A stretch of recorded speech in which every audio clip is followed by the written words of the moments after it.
Le Brésil. Pour moi, c'est beaucoup plus qu'un pays. C'est une sorte de mythe, un aimant. Je ne sais pas trop pourquoi, mais partir au Brésil, c'est tout de suite ressentir comme une vibration, une envie de vivre à fond et de faire des milliers de rencontres.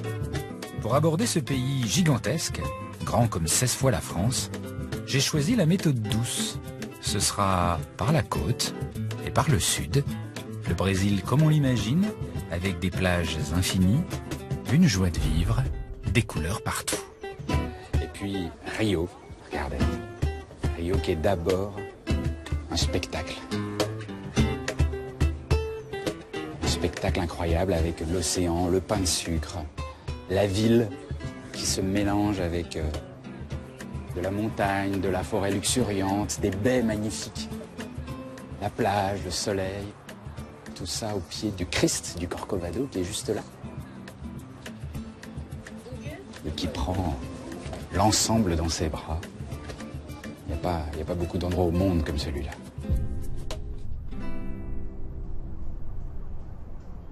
Mais passé les premières émotions devant le spectacle, j'ai très envie de redescendre dans le tourbillon de la ville pour filer à la gare. Le Brésil n'est pas très réputé pour ses trains. Il y a bien eu une époque faste dans la première moitié du XXe siècle, mais depuis, c'est silence radio. Je suis donc très curieux de voir ce qu'il reste de cette splendeur ferroviaire. On sent qu'on approche de la gare centrale. Il y a du monde. Là, c'est l'heure creuse, hein, c'est 11 heures. Alors là, on passe une porte mythique. Parce que ça, c'est quand même la gare la plus célèbre du Brésil, la plus grosse gare de Rio, Central do Brasil. C'est un nom qui envoie quand même.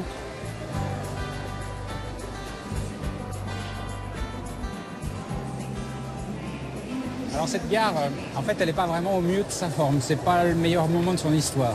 C'est un peu le creux de la vague. Parce que dans les années 50, 60, 70 au Brésil, le voyage en train a été quasiment abandonné pour les voyageurs. Avant, depuis Central do Brasil, on pouvait faire des voyages immenses. Et aujourd'hui, on ne peut même plus aller à Sao Paulo. Les deux principales villes, Rio et Sao Paulo, ne sont même plus connectées par train. Vous allez me dire, tous ces gens, qui sont-ils? Où vont-ils? En fait, c'est juste des habitants de Rio. Parce que la gare, aujourd'hui, ne dessert que la banlieue de Rio. Les trains qui sont ici ne sont que des trains de banlieue.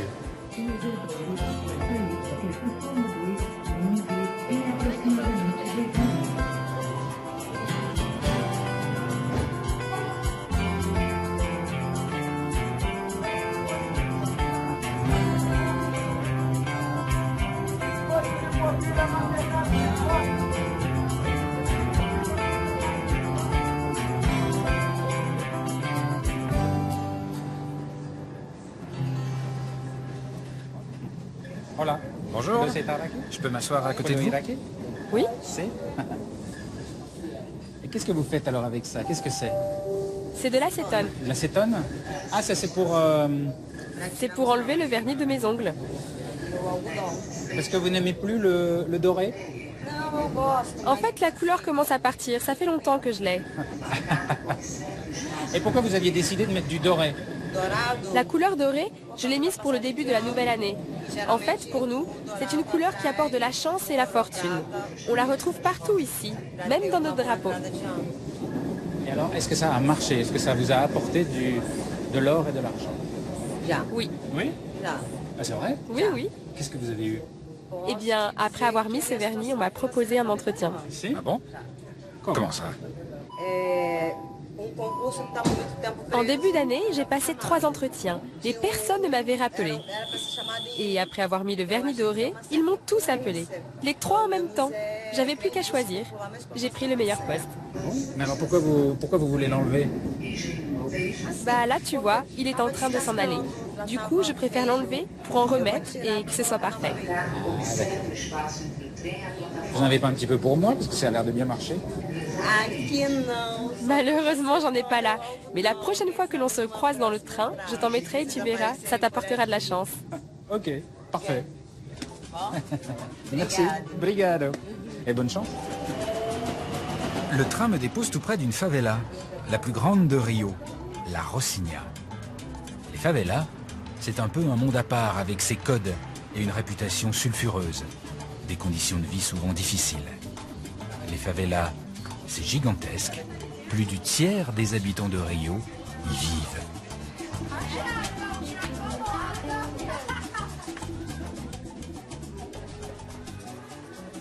C'est vraiment des ruelles très très étroites. On a presque l'impression d'être dans les ruelles de Fès ou de certaines villes du Moyen-Orient. C'est vraiment une drôle de sensation. Mais les favelas ont plusieurs visages. C'est peut-être ici que l'on ressent le mieux l'âme de cette ville. Aujourd'hui, c'est jour de marché. Dans les ruelles et sous les bâches en plastique censées protéger de la pluie, il fait une chaleur étouffante.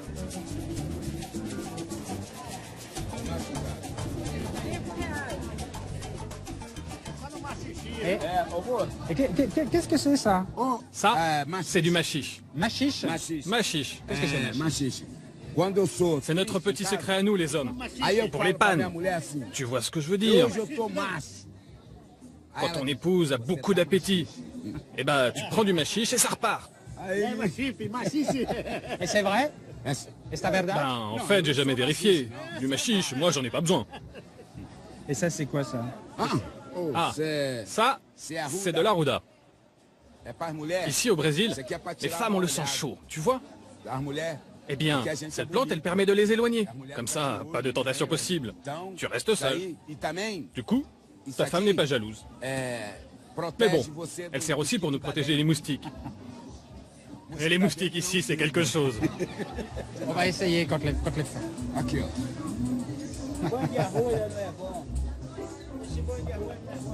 Ah, vous avez raison, ça marche, elle ne vous regarde pas du tout.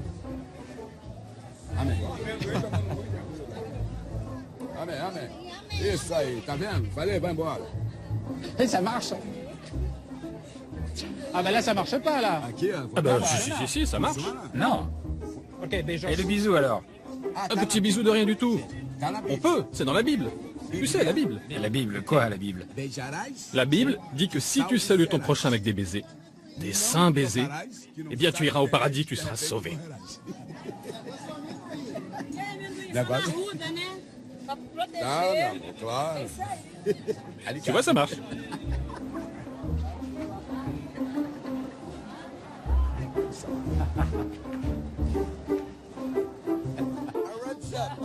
Ei, beleza? O bagulho é doido. O bagulho é doido. Je pense que je suis tombé sur la star de la favela.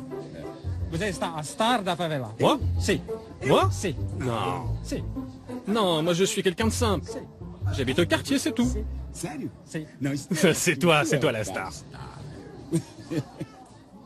Derrière les rires de celui que tout le monde appelle cacahuète dans le quartier, il y a une réalité tout autre. La vie dans les favelas n'est pas toujours facile. C'est le royaume du système D. Comment ça marche l'électricité dans la favela? Parce que ça m'a l'air un peu... Bom, un peu fouillis. quando eu morei, quando eu Ici, aqui na Rocinha, avant la não tinha- Rochina, il n'y avait ni eau ni électricité. Il n'y avait rien en fait. não tinha Pendant des nada. années, il a fallu se battre. Nós Et nous nous sommes battus pour avoir le minimum. On fomos a pra rua, manifesté dans les rues. protestar, e até hoje Et encore nós aujourd'hui, on protestamos proteste pela melhoria pour avoir des améliorations pra dentro pour da notre qualité de comunidade. vie. Até hoje. Et donc, tout le monde a l'électricité maintenant? Todo mundo tem luz. Oui, Todo aujourd'hui, mundo. tout le monde a Todo l'électricité. mundo. Mais c'est un branchement officiel? Não, Non. não. Avant, c'était Antigamente, des installations électriques sauvages. Encore pire que ça. agora C'était tem- vraiment dangereux. agora não Enfin tem bon, gato. tu vois, on se débrouille. Agora não on tem fait au gato, mieux. tem tigre.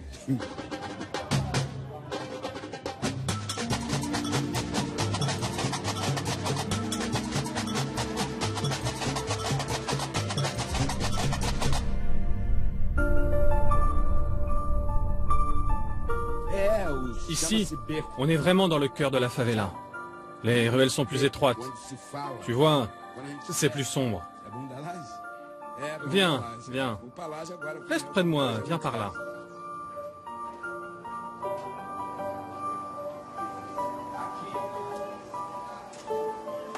Tá lá pra Alemanha. Toma cuidado.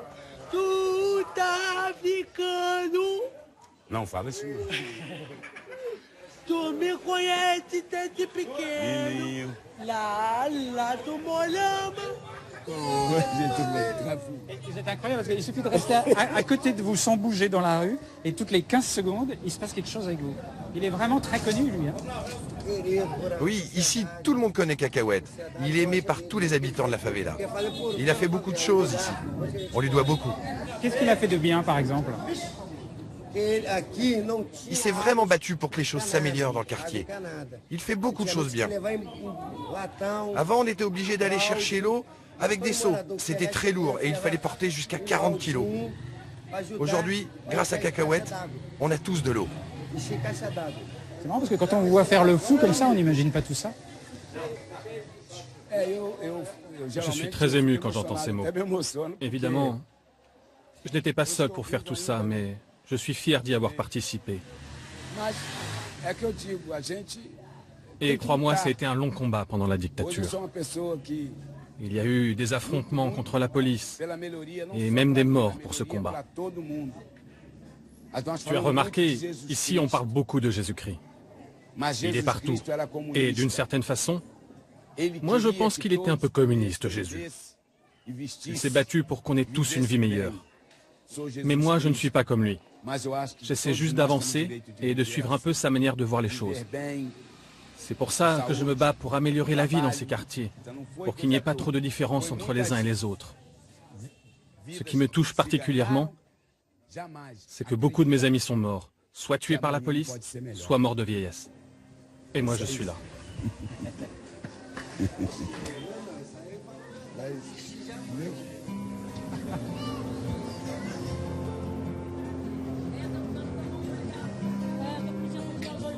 Ces quelques heures passées auprès de Cacahuète m'ont touché et changé. Changé mon regard sur les favelas et ses habitants. Cacahuète m'a ouvert son cœur. Et curieusement, j'ai complètement oublié les plages et le Rio des cartes postales. J'ai un peu de mal à quitter ce quartier de la Rocinha. Je reprends le train. Le train m'emmène plus profondément encore dans Rio. Un Rio différent de tout ce que j'imaginais.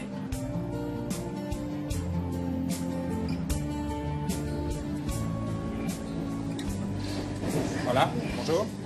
Bonjour. Qu'est-ce que vous tapez sur votre téléphone? Là, en fait, je suis en train d'écrire mon prochain livre sur mon téléphone. Attendez, vous écrivez un livre sur votre petit téléphone, là? Oui, exactement. Je profite du trajet jusqu'à mon travail pour écrire mon deuxième roman.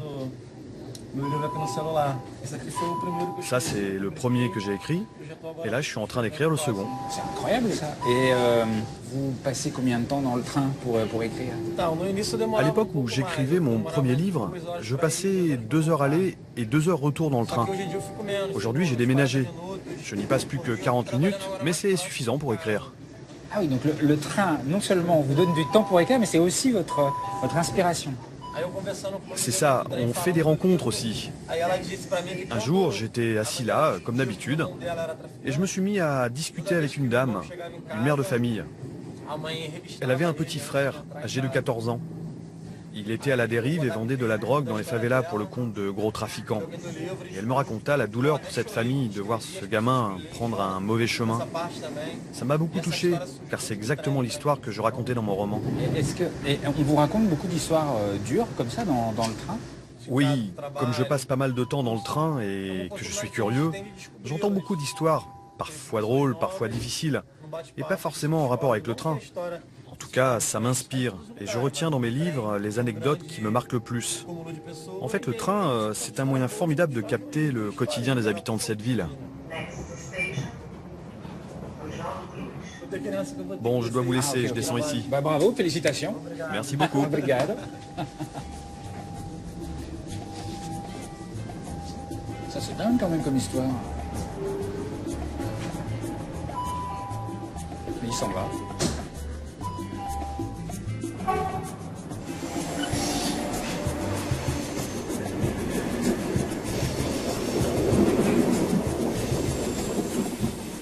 Alors pour se rendre dans d'autres favelas de Rio, il y a le train.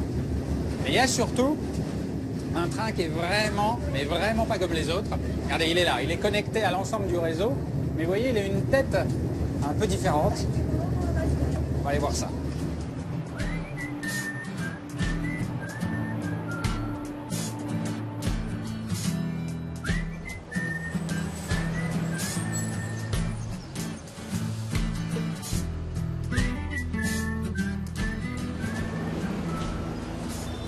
Et voilà, un téléphérique, un vrai téléphérique.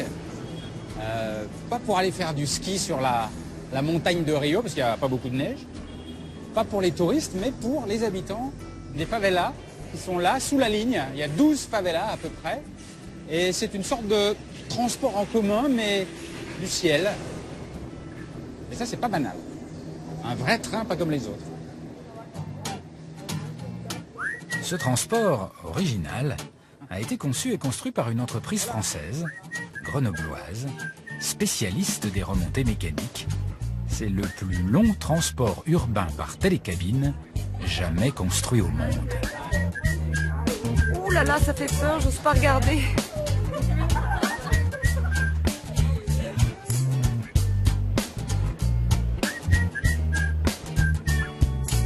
Alors, comment c'est ce téléphérique? Comment vous le trouvez? Je ne m'y ferai jamais, j'ai trop peur de tomber. Et comment vous faisiez pour vous déplacer avant dans la favela? Avant, il n'y avait que des bus pour aller d'un quartier à un autre, et c'était long. Très long. C'est très difficile de circuler ici, les routes sont mauvaises, étroites, et il y a souvent des bouchons.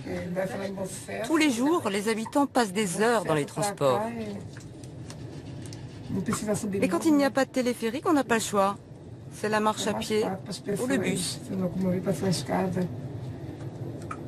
Le problème, c'est qu'après la construction du téléphérique, tout est devenu plus cher dans les favelas et les loyers ont beaucoup augmenté. Ah bon? Vous voulez dire que même dans la favela, il y a une sorte de spéculation immobilière qui fait monter les prix parce qu'il y a des transports en commun comme ça?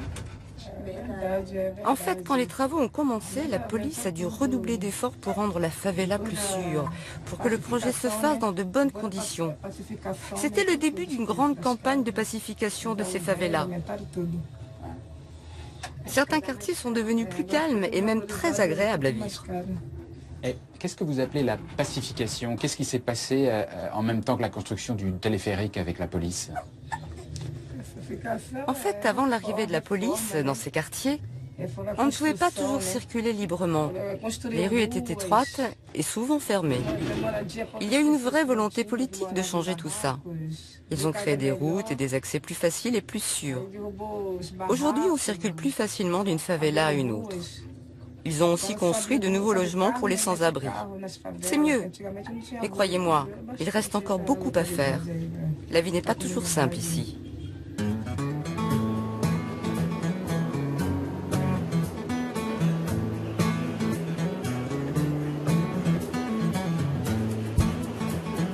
Descendez là? Ah, ok.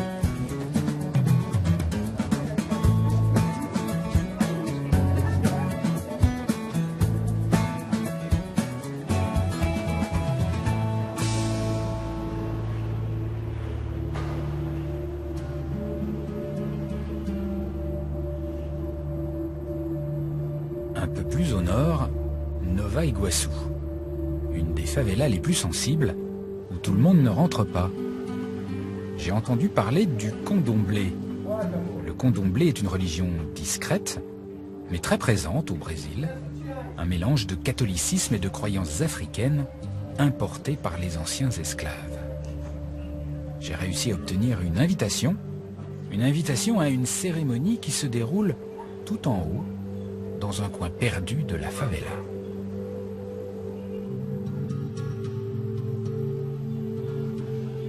Je crois que c'est là.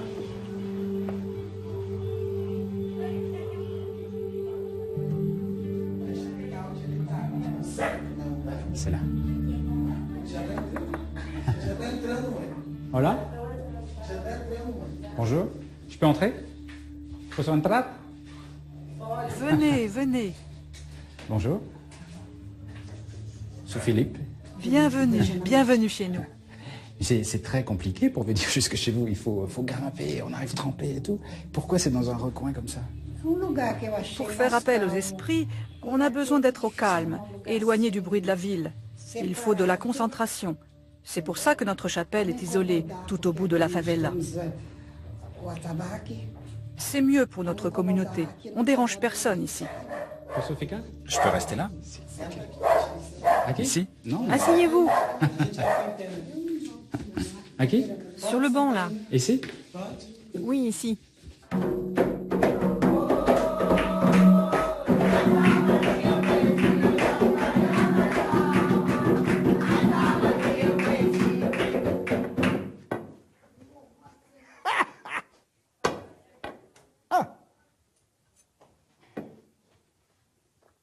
Ah, minha Santo Antônio.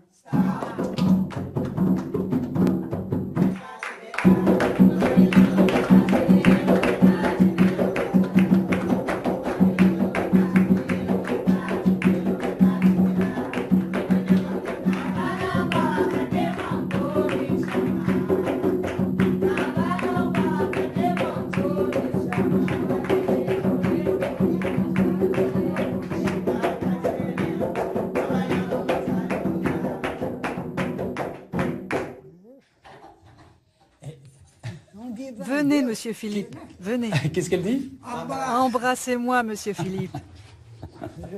Voilà. Et qu'est-ce qui se passe? Pourquoi vous dansez avec une pipe? Celui qui vous parle maintenant vient d'Angola. Je suis un Negoveil, un esprit qui vient d'Angola. Et je te parle à travers cette vieille femme. Je parle la langue des esclaves. Mais en fait, quelle langue est-ce que vous parlez là? Parce que ça n'a pas l'air d'être du portugais. En fait, je comprends pas. C'est de l'angolais, la langue des Negoveil. Elle parle la langue des anciens, et l'esprit qui est là en elle s'appelle Joao Baiano. C'est une entité, un esprit qui vient d'où? Qui c'était ce personnage au départ? C'est notre ancêtre. Il faisait partie de notre famille. Et il nous a donné une mission. Permettre aux esprits de revenir et de transmettre leur savoir, ici, à travers nous. C'est un héritage. Il faisait de bonnes choses. Et avant que je parte, il faut que je transmette à mon tour ce savoir à quelqu'un de plus jeune. Mais, alors, parce que là, elle peut pas parler... Là, vous pouvez pas parler portugais parce que vous êtes habité par l'esprit, c'est ça? Oui, c'est ça. Je suis là, à l'intérieur de cette femme. Et je vous laisse en paix, mais pourquoi avec une pipe? Les anciens esclaves utilisaient la pipe. C'est comme ça qu'on se connecte aux esprits. La fumée, c'est l'une des clés. Et puis, il y a le vin aussi. Ça aide. Et un peu de vin. C'est pas dangereux? Non, au contraire, ça va vous faire du bien.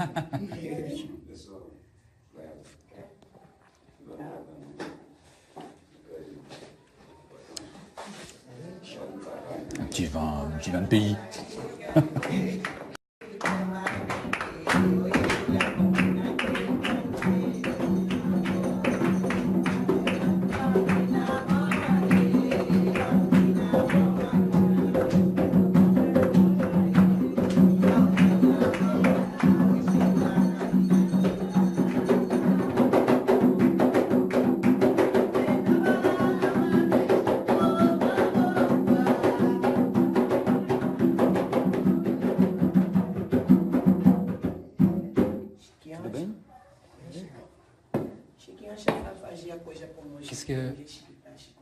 Qu'est-ce qui lui arrive? Là, elle n'est pas vraiment consciente. L'esprit vient à peine de se connecter avec elle. C'est tout nouveau pour elle. Elle se débrouille plutôt bien. Ce n'est pas facile au début. On sent la présence d'un esprit dans notre corps et notre tête. Il faut apprendre à cohabiter. Et c'est quoi l'intérêt d'apprendre à être envahi par les esprits?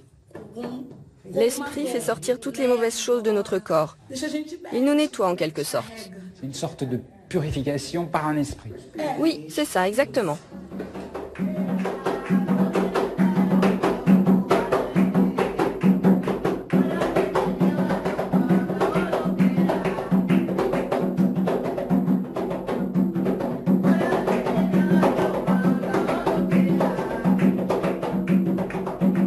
Je crois que j'adore ce voyage.